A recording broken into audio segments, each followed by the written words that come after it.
بسم اللہ الرحمن الرحیم. القاعدۃ الثانیہ ان اختلال الضروری یلزم عنہ اختلال الباقین باطلاق. عزیز طلبہ، ضروری اور حاجی کے باہمی مراتب کے سلسلے کے اندر اور تحسینیات ان کے درمیان آپس کے مراتب کے ذکر کرتے ہوئے چند قاعدے ذکر کیے. اس میں پہلا قاعدہ ذکر کیا، اب اس کے بعد دوسرے قاعدے کی طرف اشارہ فرما رہے ہیں کہ ضروری میں خلل واقع ہونا، اس سے لازم آئے گا حاجی اور تحسینی میں بھی خلل واقع ہونا. موصوف میں جب خلل ہوگا تو صفت میں خلل ہونا لازمی ہے. یہ پہلے والے قاعدے میں اتنا تو بتلا ہی دیا کہ ضروری اپنے وجود میں ان کا محتاج نہیں ہے، تکمیل کا درجہ یہ دونوں رکھتے ہیں. یہاں مزید فرمایا کہ پہلے قاعدے سے یہ بھی بتلا دیا کہ ضروری کو مکمل کی وجہ سے قربان نہیں کیا جائے گا، بلکہ مکمل کو قربان کیا جائے گا مکمل کی وجہ سے. اس کے ضمن میں یہ بات سمجھ میں آ ہی چکی تھی، لیکن مزید وضاحت کے لیے نتیجے کے طور پر اس قاعدے کو ذکر کر رہے ہیں کہ جب ہم نے اگلا قاعدہ یہ ذکر کیا کہ ضروری اپنے وجود میں ان دونوں کا محتاج نہیں ہے اور اس کی رعایت کرنا زیادہ ضروری ہے بنسبت حاجی اور تحصیلی کے، اس کے ضمن میں خود بخود سمجھ میں آ گیا، مثالیں بھی آپ سن چکے ہیں کہ جہاں ضروری میں خلل واقع ہوگا تو یقینی طور پر حاجی اور تحسینی میں خلل واقع ہونا ضروری ہے، اس لیے کہ وہ دونوں اس کے تابع ہے. چنانچہ ذکر کرتے ہیں هذه القاعدة بمثابة الأثر او النتیجة لما تقدم في القاعدة السابقة من ان الضروری اصل للحاجی والتحسین، فلزم عن ذلك بداهة اختلال الحاجی والتحسین في حال اختلال الضروری لأن اختلال الاصل مؤذن باختلال كل ما بني عليه، وهو ما صلح به الشاطبي بقوله لأنه إذا ثبت أن الضروري هو الأصل المقصود وأن ما سواه مبني عليه كوصف من أوصافه أو فرع من فروعه لزم من اختلاله اختلال الباقين لأن الأصل إذا اختل الفرع من باب أولى. شاندار بات فرمائی امام شاطبی رحمۃ اللہ علیہ کے حوالے سے کیلانی صاحب ان کی جو تمہید ذکر کر رہے ہیں موافقات کی، اس سلسلے کے اندر اس قاعدے کے سلسلے میں اس قاعدے کو اگلا جو قاعدہ یعنی پچھلا جو قاعدہ گزر چکا اس کا نتیجہ کہیں گے ہم. اس کے مطابق ضروری حاجی اور تحسینی کے لیے اصل کا درجہ رکھتا ہے. ضروری کو حاجی اور تحسینی کی اصل قرار دینے کا لازمی نتیجہ یہ ہوگا کہ ضروری میں خلل واقع ہونے سے ان دونوں میں بھی خلل ہوگا. کیوں؟ اصل میں خلل پائے جانے کی صورت میں تمام فروع میں خلل پایا جانا بالکل بدیہی بات ہے.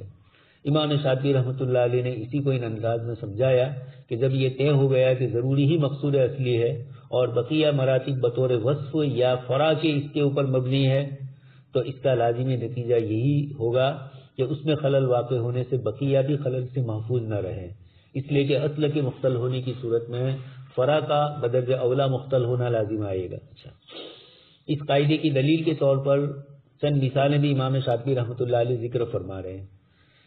فَيَقُولُ فَإِنَّ أَصْلَ الْبَيْعِ إِذَا ارْتَفَعَ وَهُوَ مِنَ الضَّرُورِيَّاتِ لَمْ يَكُنْ بِارْتِفَاعِهِ اعْتِبَارُ أَوْصَافِهِ الْمُكَمِّلَةِ مِنْ نَفْيِ الْجَهَالَةِ وَالْغَرَرِ.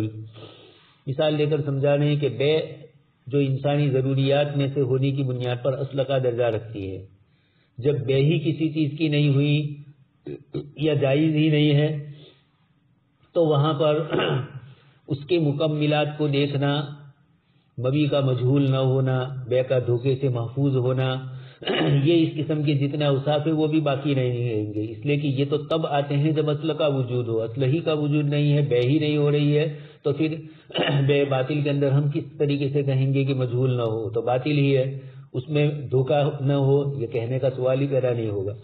اچھا، اسی طرح ایک اور مثال دے رہے ہیں. وَكَذَلِكَ لَوِ ارْتَفَعَ أَصْلُ الْقِصَاصِ لم يمكن اعتبار المماثلة فيه فإن ذلك من أوصاف القصاص ومحال أن يثبت الوصف مع انتفاء الموصوف.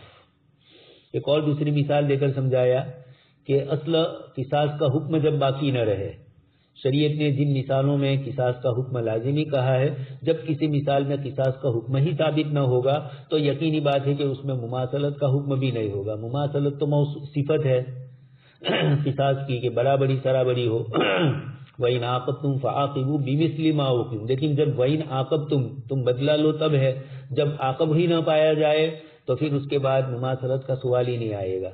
تو مماثلت مثال کے لیے صفت کی حیثیت رکھتی ہے اور صفت کا موصوف کے بغیر وجود نہیں ہوتا ہے، یہاں پر بھی نہیں ہوگا. اسی طرح ایک اور مثال دے رہے ہیں، وَكَمَا إِذَا سَقَطَ عَنِ الْمُغْمَى عَلَيْهِ أَوِ الْحَائِضِ أَصْلُ الصَّلَاةِ لَمْ يَمْكِنْ أَنْ يَبْقَى عَلَيْهِمْ حُكْمُ الْقِرَاءَةِ فِيهَا أَوِ التَّكْبِيرِ أَوِ الْجَمَاعَةِ.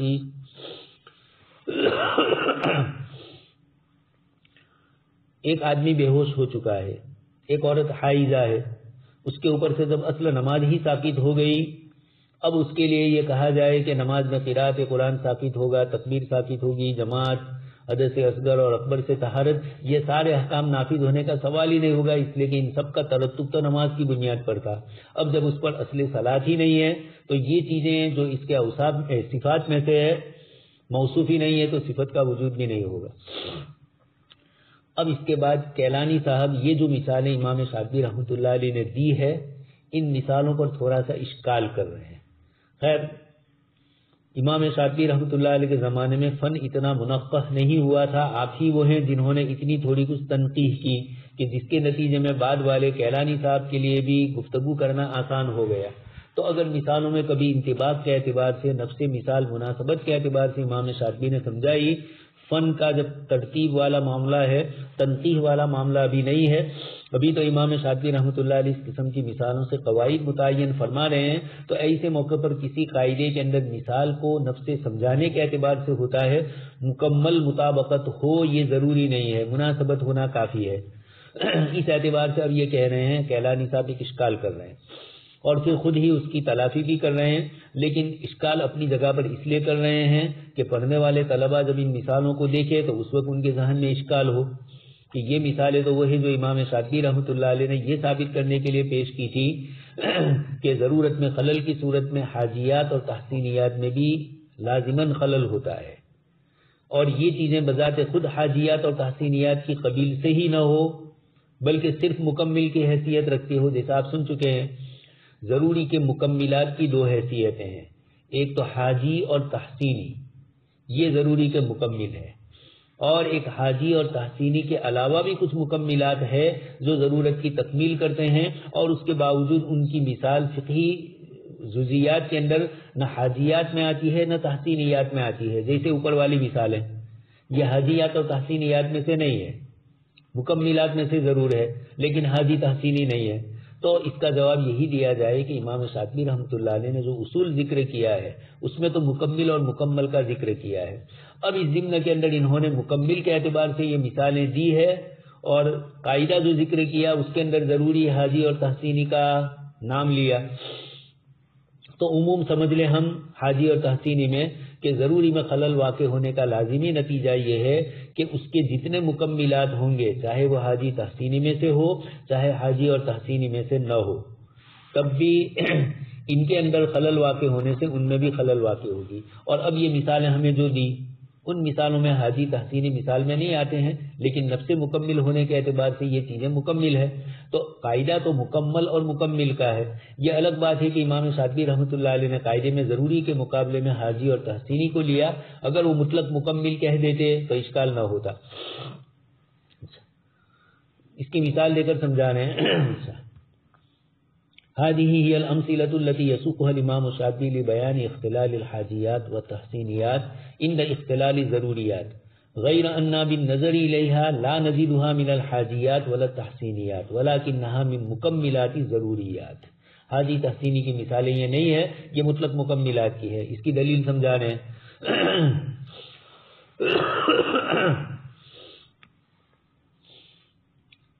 فإن انتفاء الغرر والجهالة ليس امرا حاجيا ولا تحسینیا. مبی کا مجہول نہ ہونا، عقد میں کسی طرح کا دھوکہ نہ پایا جانا، یہ حاجی اور تحسینی امور میں سے نہیں ہے، بلکہ بے کے ضروری ہونے کے وقت ایک ضروری کے لیے بطور مکمل کے یہ چیزیں آ رہی ہے، تحسینی اور حاجی کی شکل میں نہیں آ رہی ہے. اسی طرح مثال میں مماثلت کا خیال رکھا جانا بھی تحسینی اور حاجی امر نہیں ہے. انما هو من مکملات ضروری فی حفظ النفس.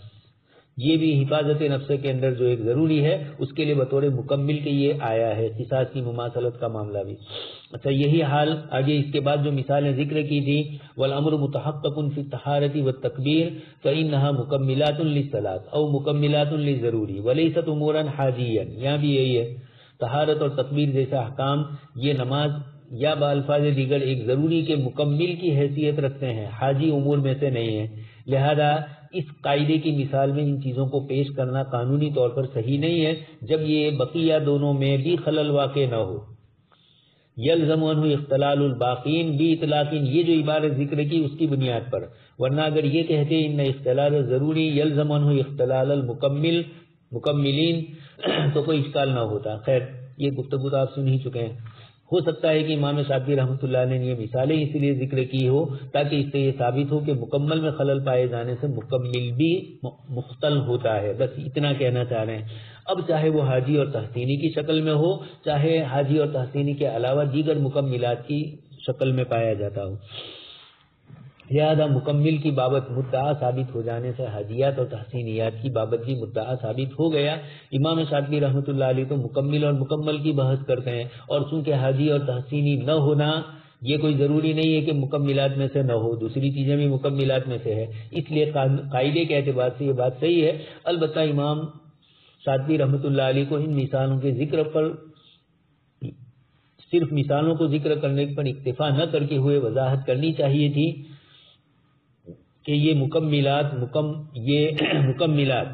مکملات ہونے کے ساتھ ساتھ حاجیات و تحسینیات کے بعد کا ایک درجہ رکھتے ہیں کہ یہ حاجی اور ضروری کے مکمل ہے یا تحسینی اور حاجی کے مکمل ہے اور مکمل کا مکمل بھی حقیقت میں مکمل ہے، تو بات تھوڑی واضح ہو جاتی۔ خیر کیلانی صاحب نے اتنی ایک لطیف بات کی طرف اشارہ کر دیا، اچھی چیز ہے تاکہ طالب علم کو یہ وہم پیدا نہ ہو کہ امام شاطبی رحمۃ اللہ علیہ بحث تو کرتے ہیں ضروری کے مقابلے میں حاجی تحسینی کی، اور مثال ایسی چیز کو پیش کر رہے ہیں جو حاجی اور تحسینی نہیں ہے، تو اس کے عموم کو ذکر کر دیا کہ یہاں مکمل اور مکمل کی بحث سمجھی جائے، اس ضمن میں حاجی اور تحسینی بھی آ گئے۔ تو خیر قاعدے کے اندر اختلال الباقین کے جو الفاظ آئے ہیں اس سے تھوڑا اشتباہ ہوتا تھا۔ اچھا آگے اس کے بعد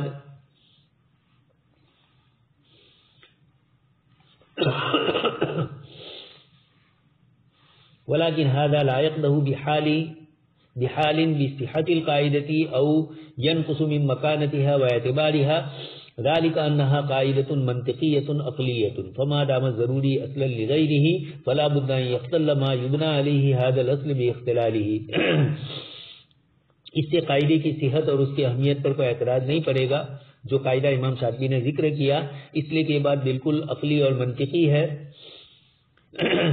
کہ جب ضروری دیگر مراتب کے لیے اصل کا درجہ رکھتا ہے تو اس میں خلل کا واقع ہونا اس کے فروع میں، چاہے وہ حاجی تحسینی کی شکل میں ہو چاہے مکمل کی، واقع ہونا لازمی اور بدیہی ہے۔ اب یہ کیلانی صاحب یہاں پھر بھی مثالیں بتلا رہے ہیں، الا اننا يمكن ان نمثل على ذلك ببعض الامثله، قاعدے کی صحت کے اعتبار سے جو مثال میں تھوڑی سی گڑبڑ آئی اس کو سمجھانے کے انداز کے اندر پھر اس کی اصلاح کر رہے ہیں، مثال دے رہے ہیں۔ فمن ذلك انه اذا فرض سقوط فرض الصلاة عن المكلف كأن تكون حائضا مثلا فإنه يسقط عنها كل مكمل لتلك الصلاة سواء كان حاجيا كالقصر والدم بالنسبة للمسافر ام تحسینیا كالطہارة وستر العورة۔ مثال دے کر سمجھا رہے ہیں کہ حیض والی عورت یا کسی اور مکلف کے لیے نماز کا حکم ساقط ہونے کی صورت میں نماز کے تمام مکملات، چاہے وہ حاجی ہو چاہے تحسینی ہو چاہے اور دوسرے مکمل ہو، یہ سب ساقط ہو جائیں گے۔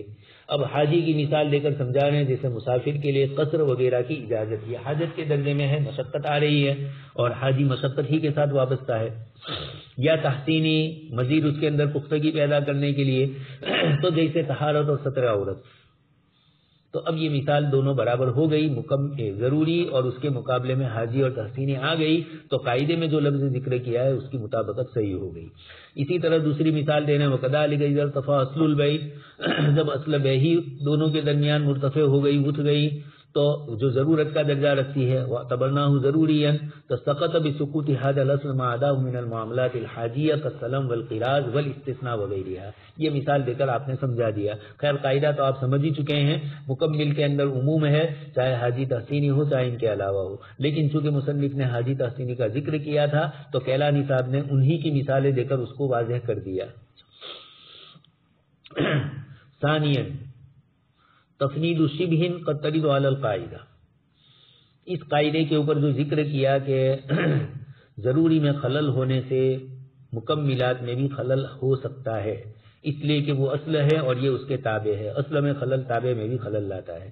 اس سلسلے میں ایک دو مثالیں لے کر کچھ اعتراض خود امام شاطبی ہی اٹھا رہے ہیں اور پھر ان اعتراض کا جواب بھی دے رہے ہیں. لا يفوت الامام الشاطبی بعد ان اقام الدلیل على صحة هذه القاعدة ان يفند ما يمكن ان يرد على القاعدة من شبه وهذه الشبه تبعا. کسی قاعدے کی پختگی کی دلیل ہے کہ اس پر وارد ہونے والے اعتراض مصنف خود اٹھائے، اس لیے کہ مصنف نے جب اس قاعدے کو ذکر کیا تو ما لہا وما علیہا، انہوں نے قاعدے کے ساتھ ساتھ یہ بھی دیکھا کہ کہیں کہیں قاعدہ ٹوٹ رہا ہے تو اس کے ٹوٹنے کی وجہ کیا ہے، جبکہ یہ تو قاعدہ ہے، خیر مناطقہ والا نہیں ہے، قاعدۃ کلیۃ ینطبق علی جمیع جزئیاتھا، بلکہ یہاں پر فقہی ہے علی اکثریاتھا، اکثر کے اوپر وہ نافذ ہوتا ہے. اور کہیں کہیں اگر وہ قاعدہ اس پر منطبق نہیں ہو رہا ہے تو شروع میں ہی قواعد مقاصدیہ پر جب بحث کی تھی تو یہ کہا تھا کہ کبھی کبھار ایسا ہوتا ہے کہ کسی فقیہ، یہاں تو فقیہ کی بات نہیں ہے، یہاں تو عملی اعتبار سے ایک مثال پیش آتی ہے، اس مثال پر اشکال ہے، لیکن اور بھی دوسری جگہوں پر جیسے یہی بے باطل اور بے فاسد کا احناف کا فرق، تو احناف نے اس میں قاعدے کا لحاظ کیا تو یہ کہتے ہیں یا اسی طریقے سے قاعدے کا مناط کسی مثال میں نہ پایا جائے، وہ کسی دوسرے قاعدے کے ساتھ اس کا تعلق ہو، اور ہم اس قاعدے کے ساتھ اس کا تعلق سمجھ کر اشکال سمجھ رہے ہیں اور سامنے والا مستدل دلیل کر کے دوسرے قاعدے کو ذکر کرتا ہے، تو دو قواعد اپنے اعتبار سے کسی مثال کے اندر باہم مربوط ہوتے ہیں. کوئی ایک اس قاعدے سے استدلال کرتا ہے، کوئی دوسرے قاعدے سے استدلال کرتا ہے. فقہی قواعد میں بھی اس طرح ہوتا ہے، لیکن قواعد مقاصدیہ کے اندر ایسا کم ہوتا ہے، لیکن پھر بھی ہوتا ہے کہیں کہیں. تو اس قسم کی مثالوں کو ذکر کر کے قاعدے کو مزید پختہ کر رہے ہیں کہ اگر ایک دو مثالوں میں آپ کو یہ قاعدہ نظر نہیں آ رہا ہے تو قاعدے کی کمی نہیں ہے، وہاں کوئی اور دوسری وجہ ہے جس کی وجہ سے یہ چیز پائی جا رہی ہے. چنانچہ یہاں پر بھی کہہ رہے ہیں. اچھا، الشبہۃ الاولی، تو اس قاعدے کی صحت کے اپنے دعوے کو مدلل کرنے کے بعد امام شاطبی نے اس پر ہونے والے اعتراضات کا جواب دیا ہے. جواب کا خلاصہ مع وضاحت کے کیلانی صاحب ذکر کرتے ہیں. پہلے اشکال سن لیجئے. ان المکملات وان كانت ذات صلۃ بمکملاتها فان لها حقائق في انفسها تجعلها مستقلة وقائمة بذاتها فلا يلزم من اختلال الاصل المکمل بذلك اختلال الوصف المکمل. یہ کہہ رہے ہیں کہ مکملات اگرچہ مکملات سے متعلق ہوتے ہیں لیکن ان کا خود ذاتی وجود بھی کبھی کبھار ہوتا ہے اور ایک حقیقت ہونے کی وجہ سے وہ اپنا ایک مستقل وجود رکھتے ہیں.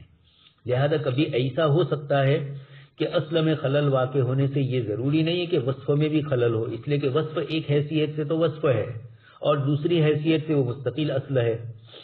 تو اس کی وہ حیثیت جو اس کے ساتھ مکمل کی آئی تب تو یہ قاعدہ اپنی جگہ پر بیٹھ جاتا ہے.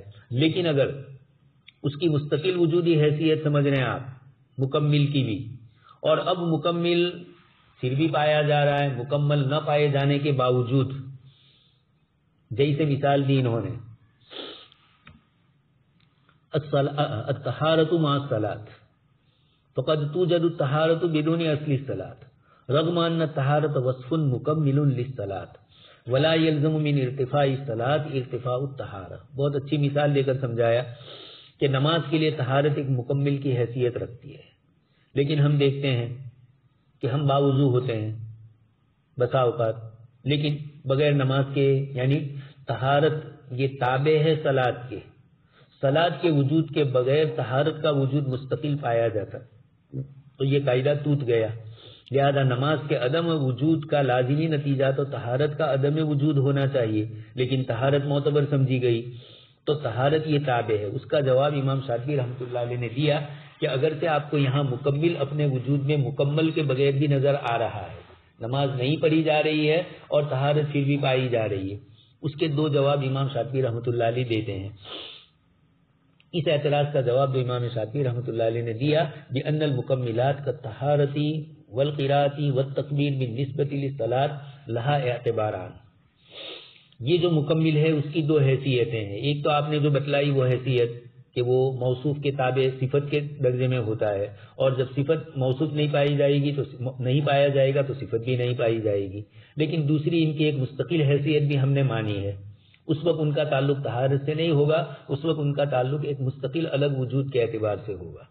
اچھا، یہی حال صرف اس کا ہی نہیں طہارت کا بلکہ قرات کا بھی. ہم قرآن پڑھتے ہیں اور نماز نہیں پڑھ رہے ہیں، ہم تکبیر بول رہے ہیں اور نماز نہیں پڑھ رہے ہیں، لبیک اللہم لبیک تکبیر تشریق پڑھتے ہیں، اور ایسے ہی تسبیح فاطمی تسبیح پڑھتے ہیں ہم تو تکبیر اللہ اکبر پڑھتے ہیں، اور اس وقت نماز کا وجود نہیں ہوتا ہے. تو لہا اعتباران، اس میں پہلا اعتبار من حیث ہی اجزاء مکملۃ لحکمت الصلاۃ تتعلق بها كتعلق الوصف بموصوفہ. ایسا تعلق جیسا موصوف اپنے صفت کے ساتھ ہوتا ہے کہ موصوف کے بغیر صفت کا وجود خارج میں نہیں ہوتا. اور یہاں اعتبار من حیث ذاتها بقطع النظر عن اصلها المکمل فلا تلتفت الیہا بوصفها مکملۃ لاصل انما ہی من حیث ہی. ایک تو یہ بتلایا کہ نماز سے مقصود حکمت کے لیے ہی مکمل ہے، تب تو بات پوری ہو گئی کہ نماز کے وجود کے ساتھ اس کا وجود ہو. اور دوسرا ہے اصل مکمل سے قطع نظر اس کا اپنا ذاتی وجود ہے. ایسی صورت میں ان کا اعتبار ان کی اپنی ذات کے اعتبار سے کیا جائے گا، اصل کے مکمل کی حیثیت سے نہیں کیا جائے گا. لہذا جہاں طہارت نماز کے بغیر آئے گی وہ طہارت وہاں اپنا اصلی وجود رکھتی ہے، وہاں وہ نماز کے تابع ہو کر نہیں. لیکن وہ نماز جس میں طہارت نہ ہو نماز ادا نہیں ہوتی ہے، تو اس میں طہارت کو مکمل کے حیثیت سے اپنے اصل کے لیے آنا ضروری ہے. تو معلوم یہ ہوا کہ طہارت ذاتی وجود کے اعتبار سے اس کا تعلق نماز سے نہیں ہے، لیکن چونکہ نماز کا ایک جز بن کے طہارت بھی آ رہی ہے، یعنی نماز کے فرائض میں سے ہے، اس کے بغیر نماز ادا. اور نماز جتنی مقدار ہم ادا کریں گے، موصوف کو جتنی مقدار ادا کریں گے، صفت طہارت کے ساتھ اس کا ہونا ضروری ہے. اگر صفت طہارت ساقط ہو گئی تو وضو کر کے بنا کرنا پڑے گی، اور بنا نہیں ہے تو مستقل نماز پڑھنی پڑے گی. حاصل یہ ہے کہ اس سے نماز ٹوٹ جاتی ہے. یہ اس بات کی دلیل ہے کہ یہ بڑا پختہ مکمل ہے جو نماز کی تکمیل کر رہا ہے. تو ایک تو وہ حیثیت، اور ایک یہ ہے کہ خارج سے مستقل اس کا ایک وجود. یہ دو حیثیتیں ہیں. اس وقت اس کی پہلی حیثیت سے گفتگو کی جا رہی ہے، دوسری حیثیت سے نہیں. اس لیے آپ نے جو اشکال کیا کہ طہارت پائی گئی اور ہم نماز نہیں پڑھ رہے ہیں، غسل کر کے نکلے، وضو کر کے نکلے، نماز نہیں پڑھ رہے ہیں، ایسے ہی وضو کیا ہے ہم نے، تو وضو کا وجود پایا گیا اور نماز کا وجود نہیں پایا گیا. اس کا جواب دیا کہ یہاں یہ مستقل حیثیت سے ہے، اور جب نماز کے ساتھ اس کا تعلق ہو جائے گا تو اب یہ نماز کے تابع ہو کر یہ طہارت آ جائے گی. اس موقع پر ہم جو گفتگو آپ سے کرتے ہیں اور جو قاعدہ ہم نے ذکر کیا ضروری کے ساتھ ان کا وجود، ضروری کے تابع ہونا، یہ جو ذکر کیا وہ اس حیثیت میں ذکر کیا جبکہ وہ اس کا تابع بن کر آئے.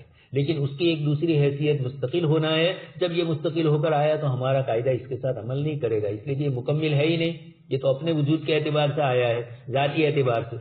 یہ اشکال کا جواب بہت اچھی طریقے سے انہوں نے دے دیا. والنظر للمسألة هنا من حيث اعتبار الاول. جب ہم نے قاعدہ ذکر کیا کہ ضروری کے مختل ہونے سے ان دونوں میں بھی خلل آئے گا، اب یہاں ہم دیکھ رہے ہیں کہ خلل نہیں آ رہا ہے، تو یہ اس وقت نہیں آ رہا ہے جبکہ طہارت مستقل وجود کے ساتھ آئی. اور ہم یہ گفتگو آپ سے نہیں کر رہے ہیں، ہم طہارت کے اس پہلو سے گفتگو کرتے ہیں جو حکمت کے لیے مکمل ہونے کی حیثیت سے آ رہی ہے. مقصود جو ہے ضروری نماز، اس کے ساتھ جو طہارت آ رہی ہے اس طہارت سے ہم گفتگو کرتے ہیں کہ ایسا ہو نہیں سکتا ہے کہ طہارت نہ پائی جائے اور نماز پائی جائے. یقینی بات ہے کہ طہارت اس کے ساتھ لازمی درجے میں آئے گی. تو یہاں ان کے خلل کو اس کے خلل سے تشبیہ جو دیا وہ اس طریقے سے جب وہ جز بن کر تابع بن کر آ رہی. سبحان اللہ بحمدہ، سبحانک اللہم و بحمدک، نشہد ان لا الہ الا انت، نستغفرک و نتوب